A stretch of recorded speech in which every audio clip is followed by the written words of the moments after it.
Hi dear students, जैसे कि हम बात कर रहे थे क्वाड्रेटिक इक्वेशन की, तो उसी में कुछ आगे पढ़ते हैं अपन। सबसे पहले ध्यान रखना है क्वाड्रेटिक इक्वेशन, द्विघात समीकरण। ठीक है, तो मेरे प्यारे विद्यार्थी, सबसे पहले इंपॉर्टेंट चीज़ क्या है? अभी तक हमने बहुत सारी चीज़ें पढ़ी हैं पढ़नी, ठीक है। तो उसी में अपने अगला टॉपिक करते हैं कि नेचर ऑफ रूट्स पढ़ा, मतलब मूलों की प्रकृति क्या है, ठीक है। डी ग्रेटर देन जी, डी लेस देन जीरो, ठीक है।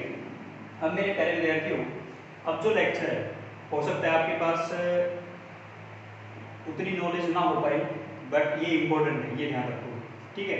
टॉपिक का नाम है साइन ऑफ क्वाड्रेटिक एक्सप्रेशन, ठीक है। तो ध्यान रखना, टॉपिक इंपॉर्टेंट है। 11th वाले बच्चों को हो सकता है समझ में नहीं आई, बट एज ए टारगेट भी जब हो जाओगे तो आप लोग, तो उस टाइम पे आपको ये ज़्यादा समझ में आएगा, ठीक है।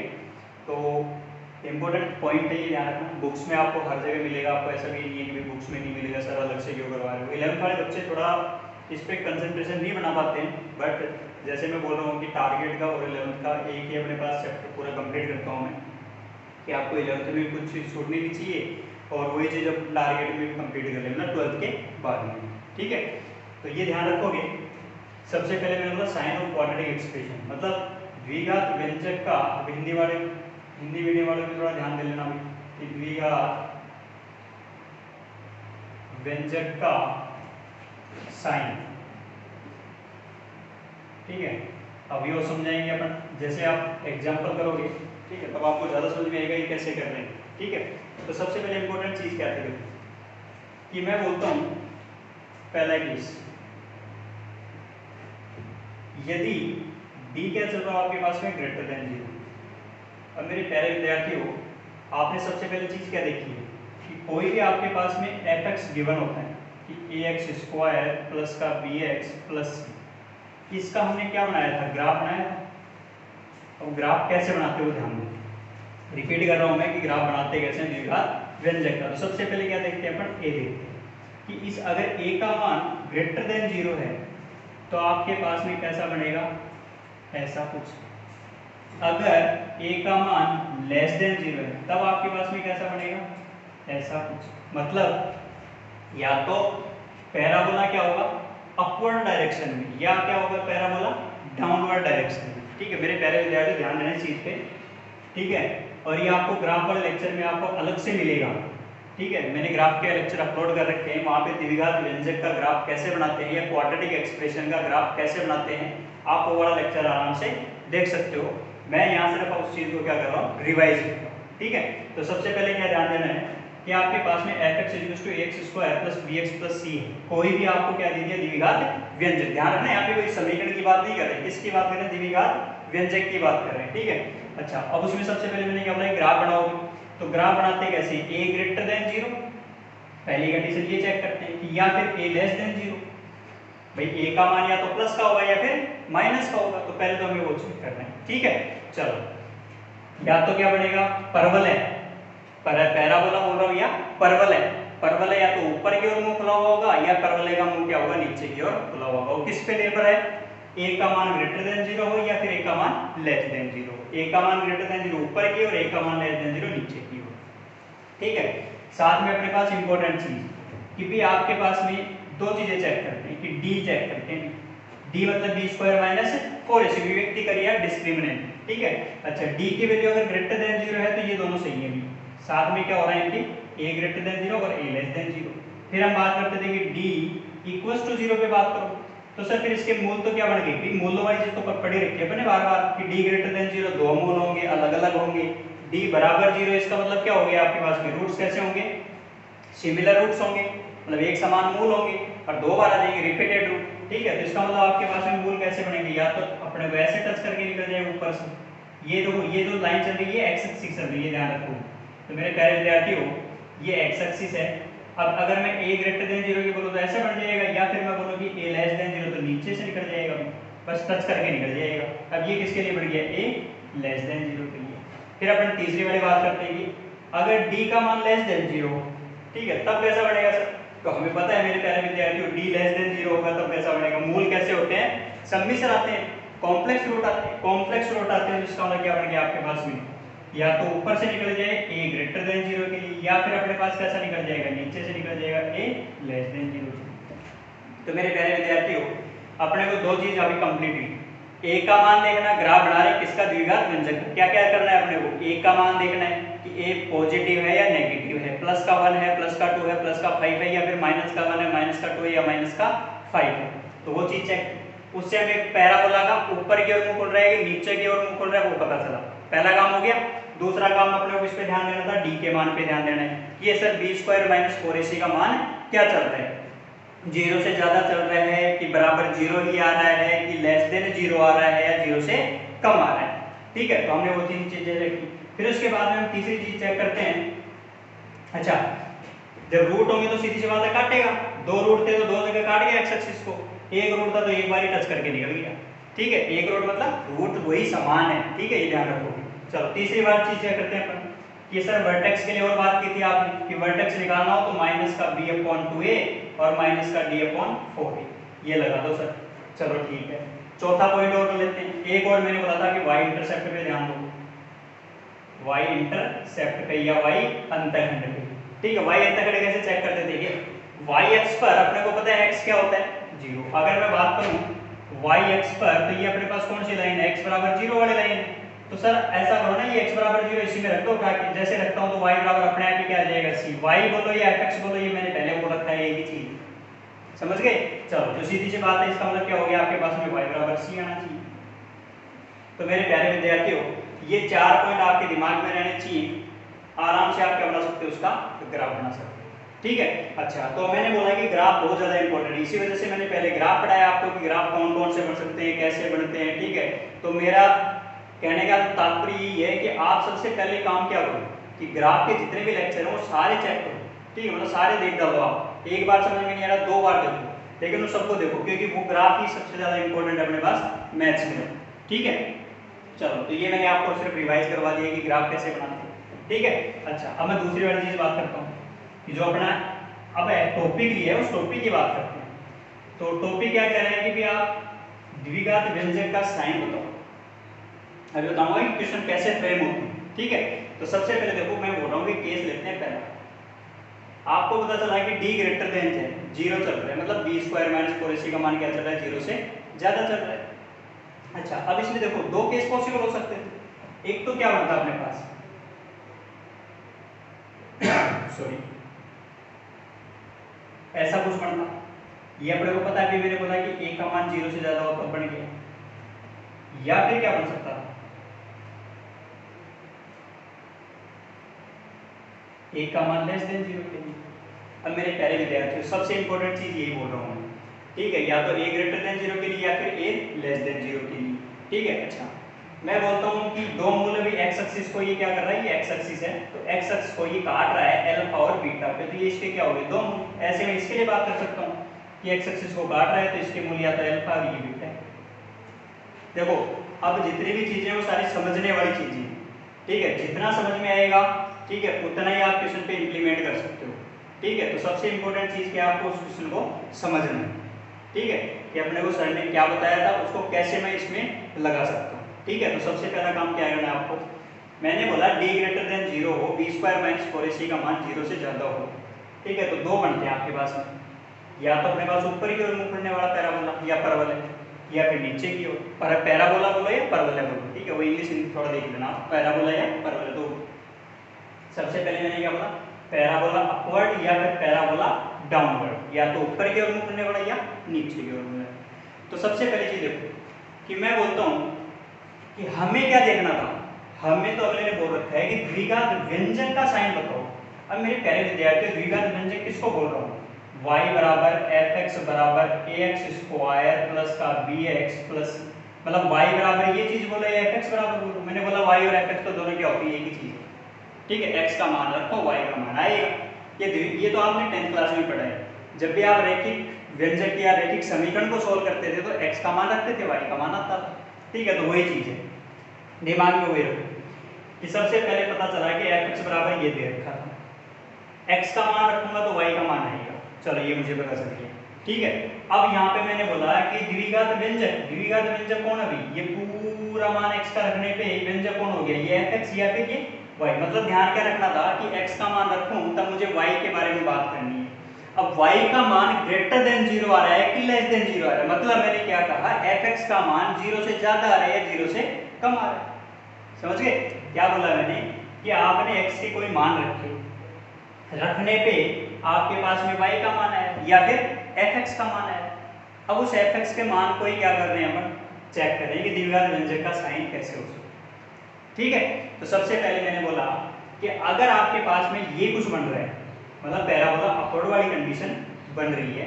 ठीक है, मैं लिखने को लिख देता हूँ, आपको समझ नहीं है तो, कि पैराबोला अपवर्ड, और ये बन गया आपके पास में पैराबोला डाउनवर्ड। ठीक है, मतलब परवल है ऊपर की ओर मुख करने वाला, परवल है नीचे की ओर मुख करने वाला।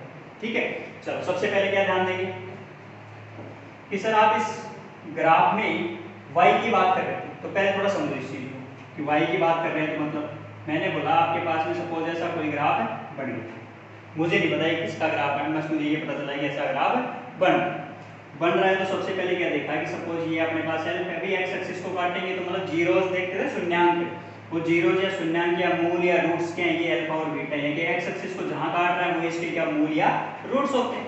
चलो ठीक है, मैंने बोला कि अगर मैं अल्फा और बीटा के बीच में कोई भी मान लूं, अल्फा बीटा मतलब 2 और 3 ले लेता हूं, तो ये अल्फा अगर 2 है, बीटा अगर 3 है, तो 2 और 3 के पास में 2 और 3 के बीच में क्या आएगा, 2.5 तो आएगा, 2.5 तो आएगा। अब उस 2.5 पे मैं बोलूं कि 2.5 पे सर y का मान कितना चल रहा है, तो y का मान तो ये चल रहा है। अब ये 2.5 पे y का मान क्या चल रहा है भाई, x एक्सिस के नीचे जितनी भी वैल्यू होती है वो क्या होता है, नेगेटिव y दिखाता है कि नहीं दिखाता।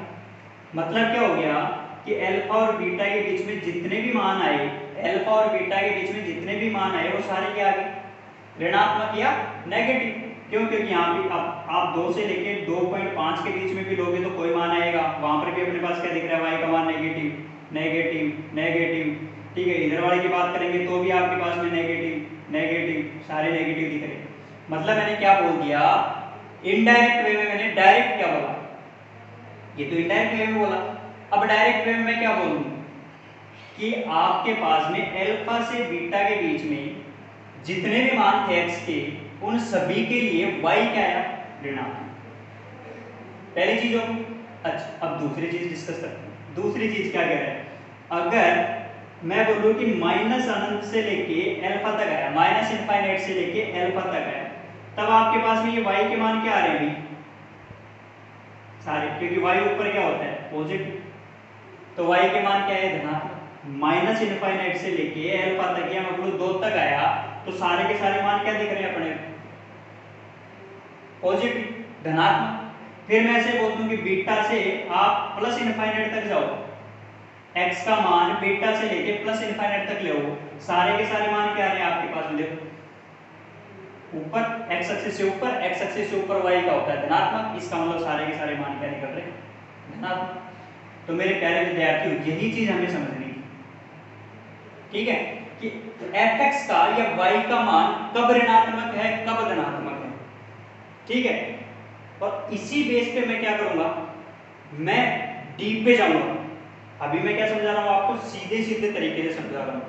क्वेश्चन में क्या होगा, आपको क्वेश्चन में आपको क्या बोलेगा, कुछ अलग चीज देख के रखिएगा, और फिर बोलेगा क्या, इसका उल्टा करके दिखाओ कि मूल धनात्मक आए, कम से कम 1 मूल आया, कम से कम 4 मूल आए। ठीक है, सारे के सारे मूल रियल और डिस्टिंक्ट हैं। ठीक है, ऐसे कुछ चीजें बोलेगा वो, तो वो ऑप्शन में मिलेंगे अपने को। तो उसी के अनुसार मैं क्या कर रहा हूँ, इस क्वेश्चन को फ्रेमवर्क करने की कोशिश कर रहा हूँ कि फ्रेम कैसे करना है क्वेश्चन। ठीक है, तो सबसे पहले मैंने क्या बोला, d ग्रेटर देन 0, दोनों चीज देखी है। फिर मैंने बात की कि fx लेस देन 0 कब है, भाई सीधी सी बात है, इसी पे बात करते हैं।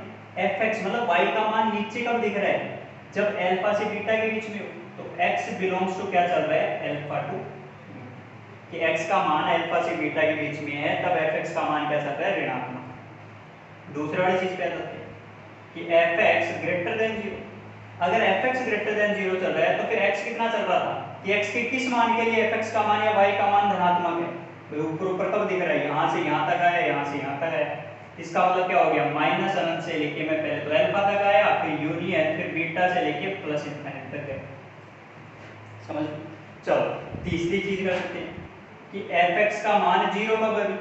तो दिख रहा है एफ एक्स का मान जीरो कब है। भाई जहाँ रूट होते हैं वही तो क्या होता है, अगर मैं इसी के बराबर में जीरो रखता है तो इसके दो मूल आते कि नहीं आते। अगर मैं इसको द्विघात समीकरण मान के सोल्व करता तो इसके मान दो आते, और दो आते वो कौन से आते हैं, अल्फा और बीटा आते। तब फिर अपने पास x का मान कितना चल रहा है कि x का मान क्या चल रहा है, या तो फिर अल्फा या फिर बीटा है। x के दो मान है। वो चीज हमें पता है कि d ग्रेटर देन 0 के लिए क्या होना चाहिए, अल्फा ग्रेटर देन बीटा। ठीक है कि अल्फा और बीटा आपके पास में मान है। चलो सेम लॉजिक कहाँ लगा देता हूँ, यहाँ लगा देता हूँ। अब इसमें क्या बोला कि एफ एक्स का मान धनात्मक कब है, अल्फा से बीटा के बीच में, कि x belongs to alpha to beta होगा तो एफ एक्स का मान क्या होगा, धनात्मक होगा, ऊपर होगा x एक्सिस से। फिर मैंने बोला एफ एक्स लेस देन 0 है तो x बिलोंग्स टू क्या होगा, माइनस इनफाइनाइट से अल्फा और यूनियन बीटा से लेके प्लस इनफाइनाइट। माइनस अनंत से अल्फा तक और बीटा से लेके प्लस इनफाइनाइट तक। नीचे आ गया वो x एक्सिस से, तो मतलब y कह सकते हैं ऋणात्मक। जीरो की बात कर लेते हैं कि एफ एक्स बराबर 0 है तो इसका मतलब क्या हुआ अभी कि x के तो दो ही मान है, क्योंकि मूल हो गया अपने अल्फा और बीटा इसके। सही है। अच्छा तो मतलब पहली चीज मैंने ये बोली कि ये चीज होती है। अब यहां से समझो इस चीज को,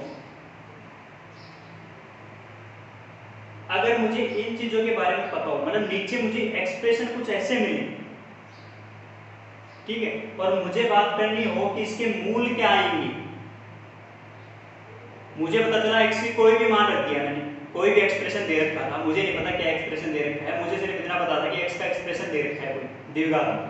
ठीक है, तो मैंने क्या पुट किया कि x का मान 1 माइनस 1 2 4 1/3 ये कुछ भी पुट कर दिया। पुट करने पे मेरे पास आया क्या, धनात्मक आया, ऋणात्मक आया।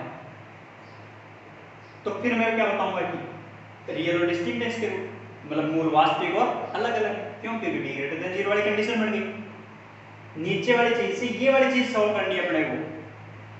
समझाने को मैं क्या समझा रहा हूं पहले कि इस वाली चीज से ये होती है, तो फिर इसका उल्टा भी तो होगा कि नीचे वाली चीज से ऊपर वाली चीज आएगी। सही है। चलो तो आगे स्टार्ट करते हैं अपन।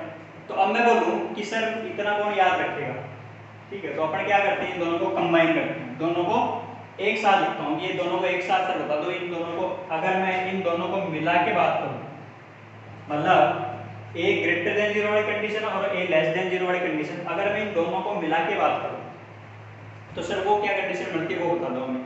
तो सबसे पहले देखो क्या करेंगे कि a इंटू एफ एक्स अगर लेस देन 0 चल रहा है, थोड़ा सा ध्यान देना क्योंकि a की वैल्यू से पता चल जाएगा अपने को। अब fx की वैल्यू पे ध्यान दो या a की वैल्यू पे ध्यान दो, दोनों में से किसी की वैल्यू पे ध्यान दो, क्योंकि a ऋणात्मक तो अपने आप fx ग्रेटर देन 0 हो गया, fx ग्रेटर देन 0 हो गया, कौन से कंडीशन पे पहुंच गए, d ग्रेटर देन 0 वाली कंडीशन पे पहुंच गए। या उल्टा कर लो कि अगर fx ग्रेटर देन 0 चल रहा है तो सर फिर ये तो सीधी सी बात है a तो लेस देन 0 हो गया, तो अपने आप ही पता चल गया कि d ग्रेटर देन 0 वाली कंडीशन है, लेकिन ये तो है तो सही है कि। चलो तो सीधी सी बात है, पहला क्या याद रखा अपन ने कि a into F x less than 0, तो x का मान क्या चल रहा है, x belongs to alpha to beta. Between the roots कि दोनों मूलों के बीच में अगर कोई वैल्यू आ रही है तो a इंटू एफ एक्स हमेशा क्या होगा, लेस देन 0।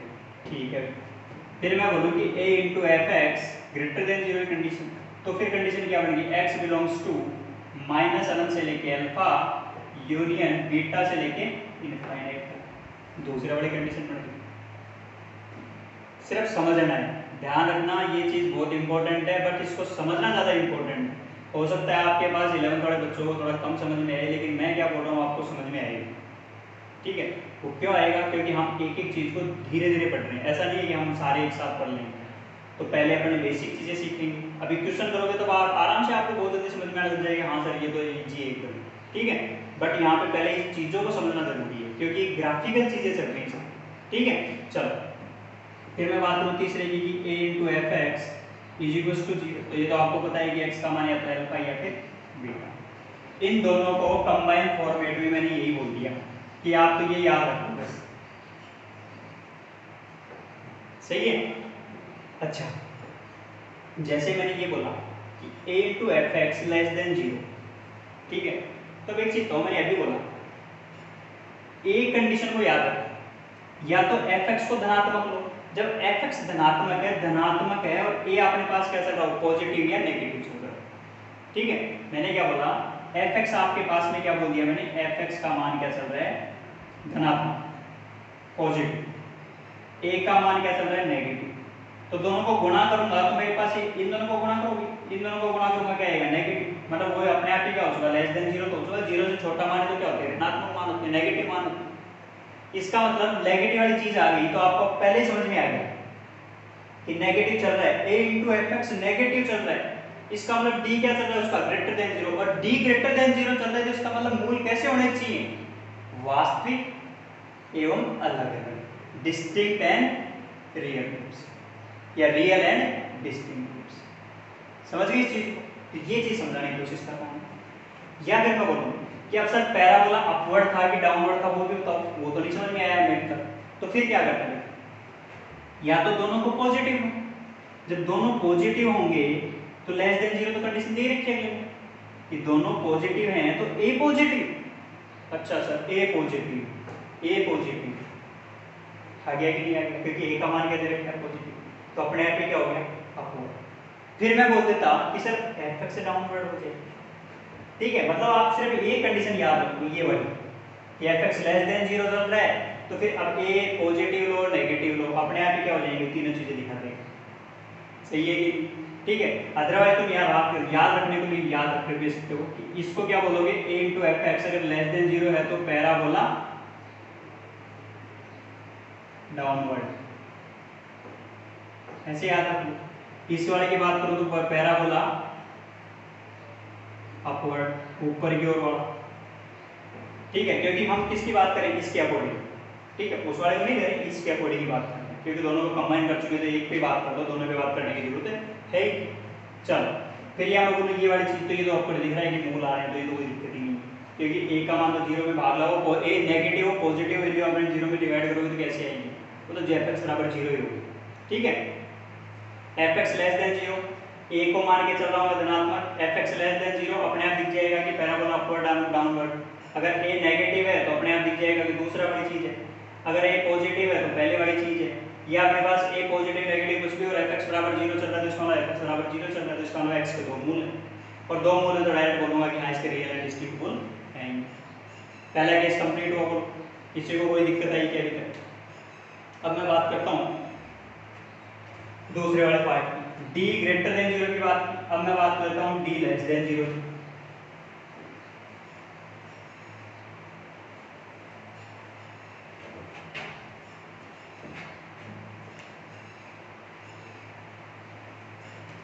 अब हम बात करते हैं d लेस देन 0 के लिए, तो केस मैंने बोल दिया दूसरा कि d चल रहा है लेस देन 0, मतलब b स्क्वायर माइनस 4ac का मान क्या चल रहा है, 0 से कम चल रहा है। चलो सबसे पहले लेस देन 0 के लिए भी ग्राफ बनते कैसे, तो अभी मैंने समझाया था कि ग्राफ वाले चैप्टर में आप देख लेना चाहते हैं। सम्मिश्र मूल के लिए क्या होता है, कोई रूट आते ही नहीं है, वास्तविक मूल आएंगे ही नहीं, मतलब एक्स एक्सिस को कहीं काटेगा ही नहीं। चलो या क्या बढ़ सकता था अपने पास, नीचे से निकल जाए, ये a ग्रेटर देन 0 वाली कंडीशन हो गई और ये a लेस देन 0 वाली कंडीशन हो गई, या a तो 0 से ज्यादा या फिर 0 से कम।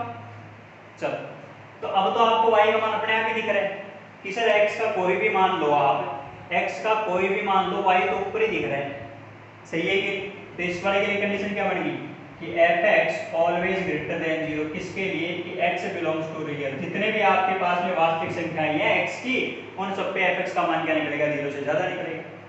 फिर मैं दूसरे की बात लेता हूँ कि सर इस वाले की बात करें तो इस वाले का भी दिख रहा है सर अब कि एक्स एक्सिस के सारे क्या चल रहे हैं, नीचे चल रहे हैं y के मान को या एफ एक्स के मान को। इसका मतलब क्या हो गया कि F X always less than 0 for all x belongs to real, कि जितने भी x के वास्तविक मान थे उन सब के लिए एफ एक्स क्या निकल रहा है, 0। अब मेरे प्यारे विद्यार्थियों फिर मैं बोल रहा हूँ कि आपको तो क्या याद रखना है कि दोनों को कंबाइन करना है, मतलब इन दोनों को जोड़ के बात करनी है। तो जोड़ के बात करूंगा तो फिर मैं क्या बोलूँ, कि अगर a into F X greater than 0 है, इसके लिए for all x belongs to real a। तो यही याद रख देता हूं मैं तो बस। क्यों? क्योंकि F X greater than 0 less than 0 लूंगा, या फिर मैं एक का धनात्मक या ऋणात्मक मान लूंगा, अपने आप ही दोनों केस हो गए। दोनों केस हो गए तो मैं डायरेक्ट बोल सकता हूँ डी हमेशा इसका क्या चलेगा, लेस देन 0 चलेगा। क्वेश्चन में ध्यान रखना मेरे प्यारे विद्यार्थी, ये चीज रहेगी, ये तो हमें बतानी है, जबकि मैंने क्या बोला कि पहले इस चीज को समझ तो नहीं लिए है क्या, समझ गए? तो जैसे मैं a इंटू एफ एक्स का मान 0 से ज्यादा अगर दे रखा है मेरे को, और मैं बोलूं कि अब बताओ इसके मूल कैसे होंगे, a into F X greater than 0 बोल दिया, और फिर मैंने बोला कि इसके मूल कैसे हैं या रूट्स कैसे हैं। तो रूट्स कैसे, मैं डायरेक्ट कमेंट करूंगा, डायरेक्ट कमेंट करूंगा, किस पे करूंगा कमेंट, d लेस देन 0 का केस था सर ये, और d लेस देन 0 के लिए तो हमारे पास रूट्स कैसे होते हैं, इमेजिनरी रूट्स होते हैं sir, real and distinct roots कोई आएगा ही नहीं, समझ गए? ये चीज कमेंट करने वाली थी अपने, ठीक है? तो मतलब क्वेश्चन यहां से फ्रेम होंगे, क्वेश्चन यहां से क्वेश्चन बोलेगा, ऐसा एक्सप्रेशन रहेगा क्वेश्चन में, और अपने को जाना क्या है, केस हमने क्या लिया था, d ग्रेटर देन 0 वाला लिया था कि d लेस देन 0 वाला लिया था, क्योंकि d के बारे में तो हमने पढ़ चुके हैं, क्योंकि नेचर ऑफ रूट्स में हमने d के बारे में तो पढ़ा है सर सब कुछ, ठीक है? तो मेरे प्यारे विद्यार्थी ये दूसरा वाला चीज याद रखना था। पहला आपको ये याद रखना था, स्टार लगा दो इस पे, फिर दूसरा वाला ये याद रखना है अपने कि d लेस देन 0 की कंडीशन। अब हम तीसरे वाले केस की बात कर लेते हैं। मेरे प्यारे विद्यार्थी, तीसरे वाला केस क्या कह रहा है वो देखो, वो तो तुम आराम से बता सकते हो।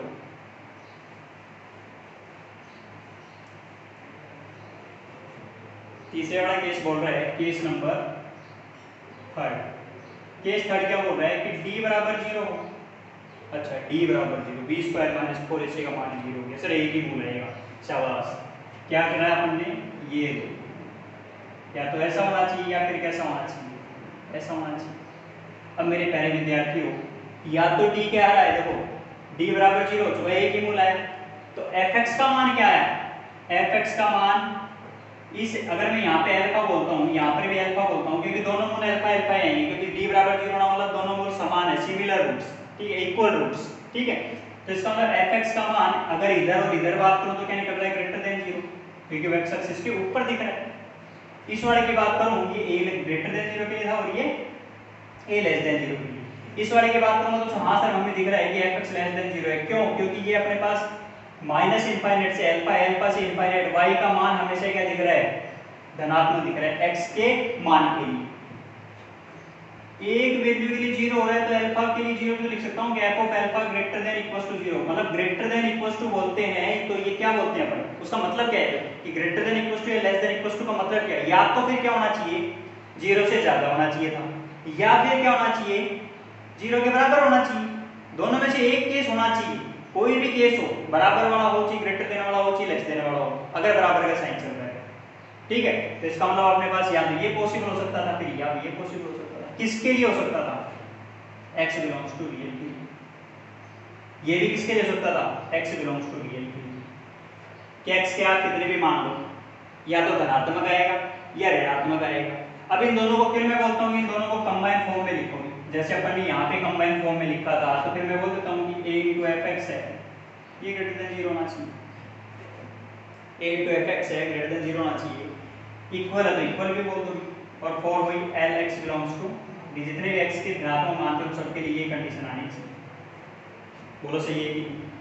अगर ऐसा मैं बोल रहा हूँ तो मेरे प्यारे विद्यार्थियों, अब तुम्हें यही याद रखना, केस कितने पढ़े अपन ने, 3 case, d greater than 0, d less than 0, d बराबर 0, तीनों केस हो गए। तीनों में हमने क्या क्या चीज देखी, एक चीज पकड़ के याद रखो कि पैराबोला अपवर्ड डाउनवर्ड उस चीज पे नहीं जा रहा मैं क्या याद रखूंगा कि a इंटू एफ एक्स किया था हमने, तो एक बार तो अपने पास लेस देन 0 पे आया था, ग्रेटर देन 0 पे आया था, बराबर 0 पे आया था, वो किस में आया था, सिर्फ एक मात्र केस था, पहले वाला केस d ग्रेटर देन 0 वाला। फिर दूसरे केस में हम गए तो दूसरे केस में हमें क्या दिखा कि a into F X always greater than 0 दिख रहा था, चलो वो भी समझ में आ गया। तीसरे वाले केस में पता चला कि a into F X greater than equals to 0 आ रहा था, तो वो भी हमें पता चल गया। तीसरा वाला डी बराबर 0 वाला था। ठीक है, तो मेरे प्यारे विद्यार्थियों सबसे पहली चीज क्या ध्यान रखनी है अपने को, ये कंडीशंस ध्यान रखनी है। ठीक है, क्योंकि ये कंडीशंस ही अपने को क्वेश्चंस को सोल्व करवाएंगे। ठीक है, चलो आगे देखते हैं। अब कमेंट करते हैं, नोट लिख लो। ये नोट क्या है,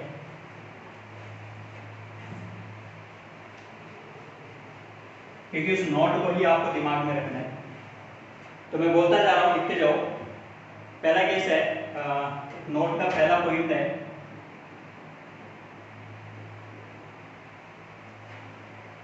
if a into fx can be negative only, if a into fx can be negative only in first case।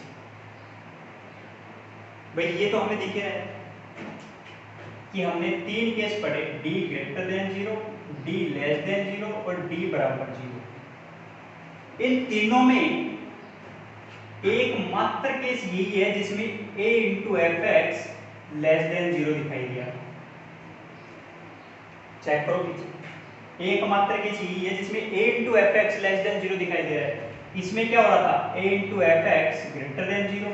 इसमें क्या हो रहा था, a into F X always greater than equals to 0।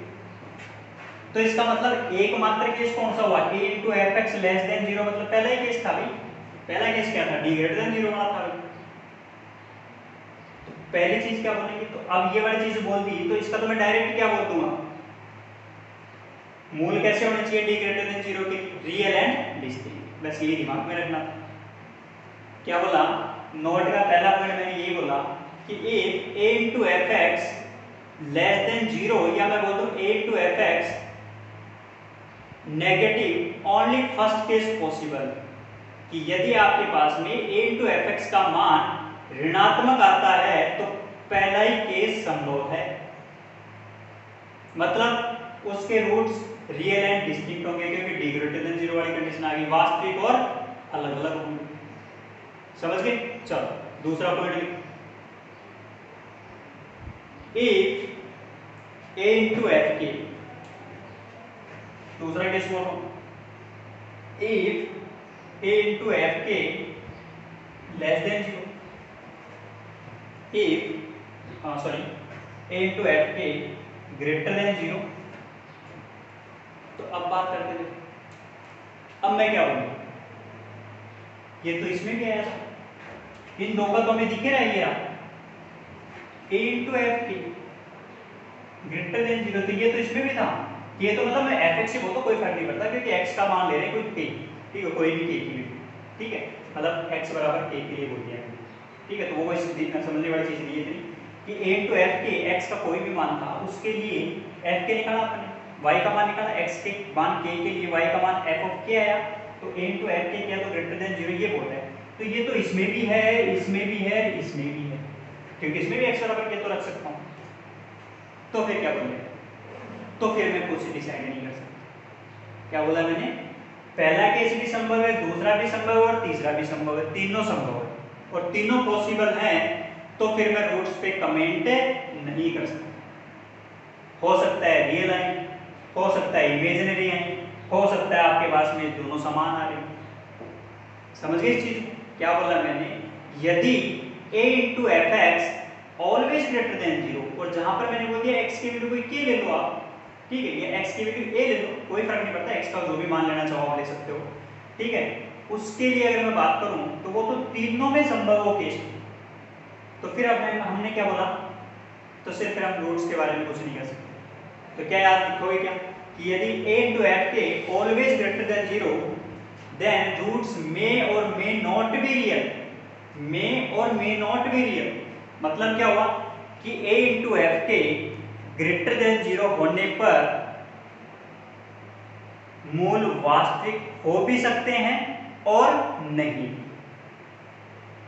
Real हो भी सकते हैं और नहीं, बिल्कुल सही बात है।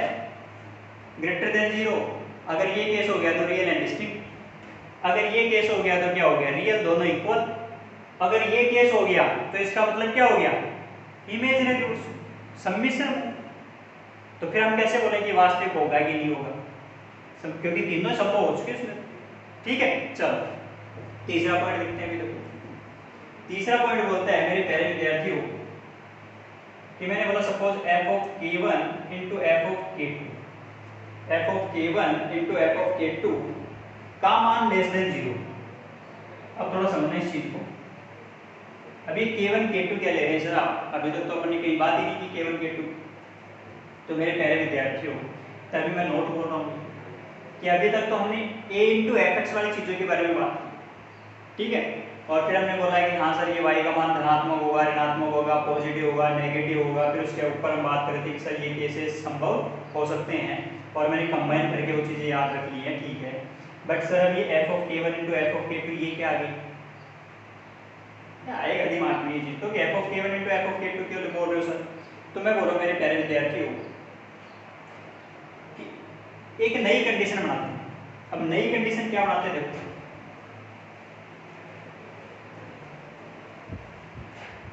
कि आपके पास में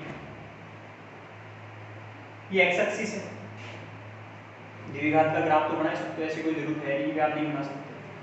अब एक चीज बताओ कि आपके पास में x बराबर k1 यहाँ कहीं है और x बराबर k2 यहाँ कहीं है, ठीक है। मैं कंडीशन ये बोल रहा हूँ कि या तो f ऑफ k1 या f ऑफ k2, या तो ये पॉजिटिव होगा या फिर ये नेगेटिव होगा, या ये नेगेटिव होगा ये पॉजिटिव होगा, तभी अपने पास 0 से मान हमेशा क्या आएगा? छोटा है, ठीक है। इधर देखो थोड़ा ध्यान दो कि मैंने बोला F X is equal to X square minus X plus 1, ठीक है। और मैंने बोल दिया कि x बराबर 2, ये k1 k2 का मतलब समझ लो एक बार। तो वैल्यू इसकी आएगी f ऑफ 2 की वैल्यू, f ऑफ 2 की वैल्यू कितनी आएगी? 4 माइनस 2 प्लस ये वैल्यू कितनी आ गई अपने पास? 4 में 4 में 5, 5 में से 2 गए तो 3। मतलब आपके पास में कि k1 बराबर 2 बोल दिया मैंने, बराबर उसका मान आ गया 3, और ये मान क्या है आपके पास में? Greater than 0। तो मैं इनडायरेक्ट वे में बोल दूं कि f ऑफ 2 ग्रेटर देन 0 है, कि f2 का मान क्या निकला? धनात्मक, ठीक है मेरे प्यारे विद्यार्थी। तो फिर मैं यही बोलता हूँ कि इसी के लिए अगर मैं बोल दूं कि f ऑफ -2 लेता हूं तो मेरे पास कितना आता है? -2 का स्क्वायर कितना हो गया? +4 +2 +1, 4 2 6 और ये कितने हो गए? 7। तो फिर f ऑफ k2 या k2 बराबर बोल देता हूँ -2 बराबर कितना आ गया आपके पास में? 7, और ये मान क्या दिख रहा है? Greater than 0। तो मतलब f ऑफ 2 पर और f ऑफ -2 पर ये पूरा का पूरा मान क्या हो चुका? धनात्मक। मतलब पूरा का पूरा मान धनात्मक है तो 0 से छोटा हो ही नहीं सकता, 0 से छोटा हो ही नहीं सकता। मतलब ये चीज हो ही नहीं सकती, तो फिर मैं रूट्स के बारे में कुछ नहीं बोलूंगा कि अब रूट्स हमें नहीं पता कैसे क्या होंगे, ठीक है। बट मैं ये बोल सकता हूँ कि अगर ऐसे यही मान ऐसे इसी तरीके से रखने पे अगर x बराबर k1 पर मान y का मान धनात्मक आ जाए, ऋणात्मक आ जाए, या फिर y का मान x बराबर k2 पर क्या आ जाए? ऋणात्मक आ जाए। ये y एक्सिस की बात कर रहे हैं, ध्यान रखना थोड़ा सा।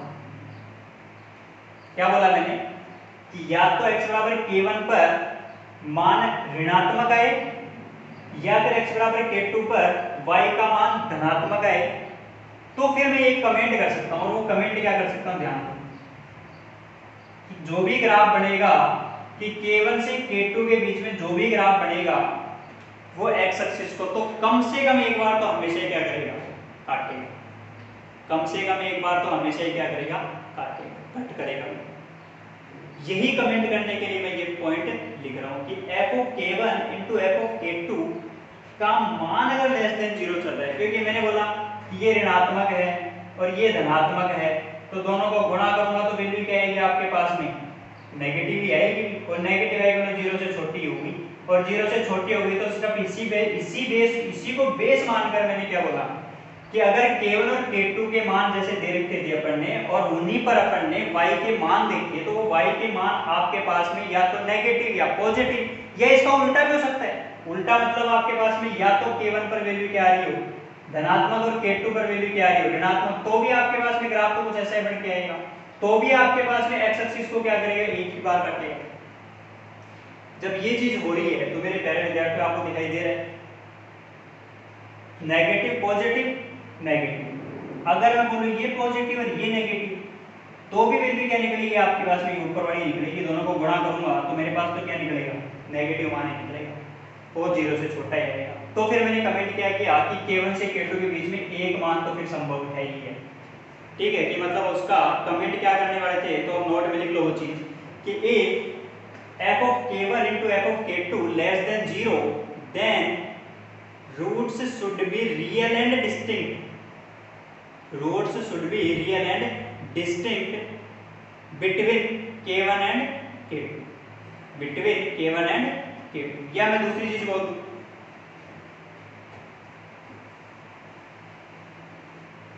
दूसरी चीज मैंने क्या बोल दी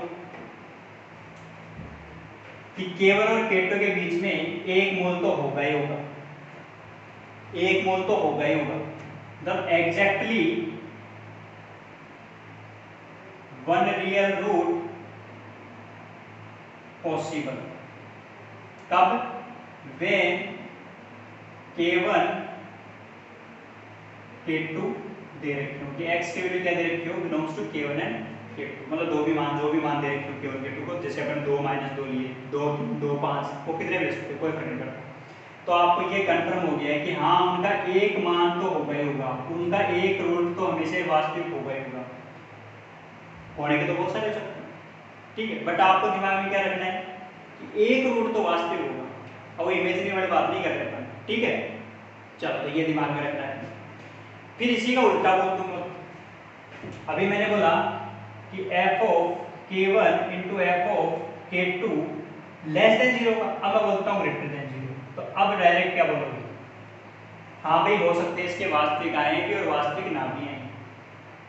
तो हमें दूसरा कमेंट क्या करना है पहला हो चुका दूसरा हो चुका तीसरा पॉइंट चौथा पॉइंट लिख लो कि if f of K1 into f of K2 greater than 0 then roots में और मे नॉट बी रियल कि हो सकता है मूल वास्तविक हो या वास्तविक नहीं भी हो। कब जब f of K1 into f of K2 की वैल्यू क्या दिखा रही हो आपको 0 से ज्यादा 0 से कम दिखा रही है तो एग्जैक्टली एक रूट तो होगा रियल रूट तो होगा एग्जैक्टली एक रूट मतलब एक रूट वास्तविक तो होगा ठीक है। दूसरे वाले में क्या हो सकता है रियल है भी नहीं है सही है। चलो तो अब पढ़ते हैं अपन पांचवें केस की बात कर लेते हैं। पांचवा केस बोल रहा है थोड़ा समझना भी पहले कि पांचवा केस क्या बोल रहा है।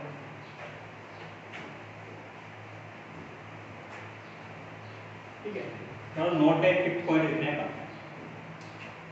नोट का 5th पॉइंट है भाई अभी तक हमने क्या पढ़ा या तो ऐसे ग्राफ बने या फिर इसको टच करने वाला ग्राफ बने या फिर आपके पास में ऊपर से निकलने वाला ग्राफ बने ठीक है या फिर ऐसे बना सकते हैं अपन दूसरे ये सारे किसके लिए बनाए a ग्रेटर देन 0 के लिए a greater than 0 a greater than 0 ठीक है। या फिर आपके पास में कैसे बन सकते थे a लेस देन 0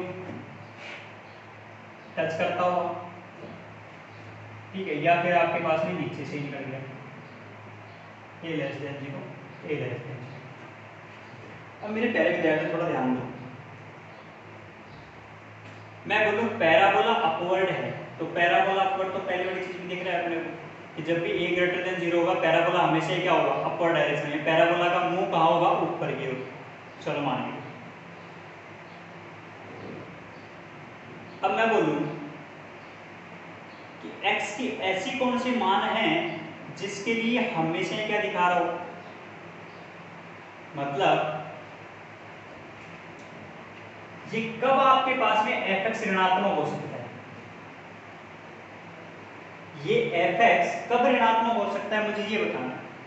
तो मेरे प्यारे विद्यार्थी देखो ये fx तो ऋणात्मक नहीं है ये fx भी ऋणात्मक या नेगेटिव नहीं है क्यों क्योंकि y का मान तो दिख रहा है y का मान दिख रहा है और x एक्सिस के ऊपर दिख रहा है तो इसका मतलब y का मान तो धनात्मक चल रहा है ठीक है। ये ध्यान रखना ये सारी क्या चल रही है x एक्सिस से ऊपर ये भी x एक्सिस से ऊपर ठीक है। चलो फिर मैं बोलूं कि यहाँ पर तो सर अल्फा और बीटा रूट्स थे ना उनमें तो ये y का मान क्या दिख रहा है अपने को ऋणात्मक दिख रहा है। तो अब मैं एक नई चीज बोलता हूँ नई चीज क्या बोलता हूँ कि भाई अल्फा का मान सपोज मैंने बोला 2 और बीटा का मान बोला मैं सपोज मैंने 4, तो 2 से 4 के बीच में एक दूरी होगी कि नहीं होगी? और वो दूरी कितनी होगी कि 4 में से 2 घटाएंगे तो 2 सर 2 दूरी होगी, 2 इकाई दूरी होगी या 2 यूनिट डिस्टेंस होगी। किसके बीच में? दोनों मूलों के बीच में, दोनों रूट्स के बीच में। अब मैंने कमेंट क्या करना था कि सर जब भी मैं फाइनाइट लेंथ लेता हूँ, जब भी एक सीमित लंबाई का कुछ मान लेता हूँ, तब मेरे पास मूल हमेशा क्या आता है? ऋणात्मक। तब मेरे पास मूल क्या आता है? हमेशा ऋणात्मक। बोलो आ रहा है कि नहीं आ रहा? कि जब मैंने बोला कि ये 2 से 4 के बीच की दूरी कितनी हो चुकी? 2 हो चुकी, तब आपके पास में ये y का मान क्या दिख रहा है आपको? ऋणात्मक। क्यों? क्योंकि तो y का मान इधर बोलो कैसे कि ये y एक्सिस था, भाई ये x एक्सिस था, तो मतलब ये क्या दिख रहा है? x एक्सिस से नीचे आ गया तो ऋणात्मक। पहला क्या बोला मैंने? यही चीज बोली कि 2 से 4 के बीच में रूट्स अगर 2 और 4 हो, मतलब x का मान 2 और x का मान 4 हो और उनके बीच में एक सीमित दूरी दे रखी हो, फाइनाइट लेंथ दे रखी हो, तो मूल हमेशा क्या होंगे? आंसर fx का मान हमेशा क्या होगा? ऋणात्मक। पहला चीज दिमाग में रखिए। फिर दूसरे वाले पे वैसे ही कमेंट कर सकता हूं कि जब परिमित मान होगा, ये 2 और ये 4 बोल दिया मैंने, तो y का मान क्या दिख रहा है हमें? वापस बोलो क्या दिख रहा है? x एक्सिस के ऊपर, तो इसका मतलब मान क्या चल रहा है? fx का धनात्मक। तो या तो ये कंडीशन बोल रही है, ये कंडीशन बोल रही है। अब लिखने को आप लिख सकते हो कि यदि x का मान एक सीमित अंतराल में हो या सीमित लंबाई में हो, तो पैराबोला अपवर्ड होगा, तो परवलय ऊपर की ओर मूव करने वाला होगा तथा fx का मान ऋणात्मक होगा। या इसी का उल्टा बोलो, परिमित मान होगा, परिमित लंबाई का मान होगा किसका? x का, fx धनात्मक होगा यदि पैराबोला कैसा हो? नीचे की ओर मूव करने वाला, पैराबोला डाउनवर्ड। बस ये आपके दिमाग में रखना।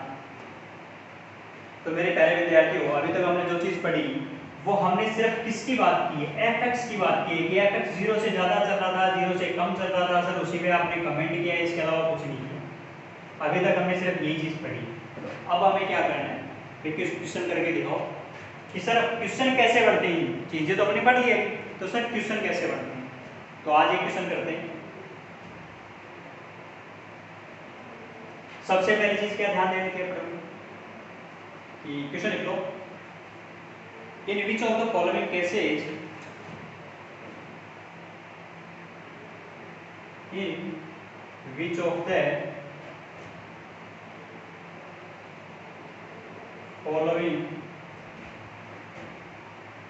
cases roots of ax square plus bx plus c बराबर 0 is not equals to 0, a b c belongs to real, will be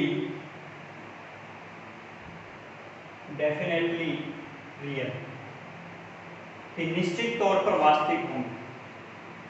तो क्वेश्चन ले लिया हमने, सपोज पहला क्वेश्चन ले लिया कि a into A plus B plus C less than 0। अब मेरे प्यारे विद्यार्थियों, हिंदी मीडियम में लिख लो इसको कि निम्न में से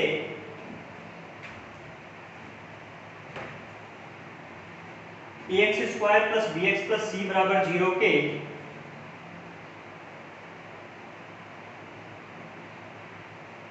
निश्चित रूप से वास्तविक मूल संभव है। पहला पॉइंट कि a इंटू मतलब पहला question a into A plus B plus C less than 0। ठीक है, अब ध्यान दो, अभी तक हमने जो रामायण पढ़ी है उसका कहीं ना कहीं तो यूज करना है। अब वो करेंगे कैसे, वही इंपॉर्टेंट है। मैंने क्या बोला कि भाई आपके पास में ये बराबर 0 दे रखा था, मैंने बोला कि आपको तो सिर्फ किस पे बात करनी है? fx पे बात करनी है। तो मैंने बोला कि fx बराबर सर आपको दे ही रखा था कि ax स्क्वायर प्लस का bx प्लस c, यही दे रखा है आपको। तो कमेंट तो इसी पे करना है ना भाई, ये क्या चल रहा है। अब ध्यान दो, अगले ने बोल रखा है कि ABC बिलोंग्स टू क्या दे रखे हैं आपको, रियल दे रखे हैं। चलो तो मैं बोलता हूँ इफ fx=ax² + bx + c है, तो फिर ये a + b + c कब आएगा, क्योंकि हमने अभी तक देखो क्या क्या चीजें पढ़ी है।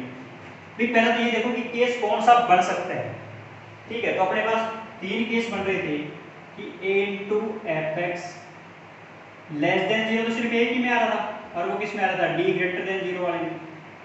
इसके अलावा बाकी दो में तो है ही, क्योंकि वहां तो a × fx > 0 और लास्ट वाला a × fx > 0, ठीक है। तो इन दो में तो मतलब ही नहीं है अपने को, ठीक है। मतलब किससे था अपने को, ये वाला, ठीक है। क्यों, क्योंकि दिख रहा है a गुना कुछ था, a गुना कुछ था और वो 0 से छोटा दे रखे हैं। मतलब पहला केस दिखा कि नहीं दिखा कि d > 0 वाला है कि a × fx < 0 जैसा दिख रहा है ऐसा। वैसे x का कोई ना कोई मान होगा, ये तो बोला है, अगले ने कहीं द्विघात नहीं बोल रखा है यहाँ पे ये द्विघात समीकरण। तो आपको दिमाग में कैसे रख के चलना है, आइडेंटिटी वाली चीज, आइडेंटिटी समझाई थी आपको। जब आइडेंटिटी होती है तब आपको ये पता होना चाहिए कि x के तो कितने भी मान संभव है, x के तो कितने भी मान संभव है, क्योंकि उन्होंने फर्स्ट वाले लेक्चर में हमने क्या देखा था कि x के कितने भी मान संभव हो, ठीक है।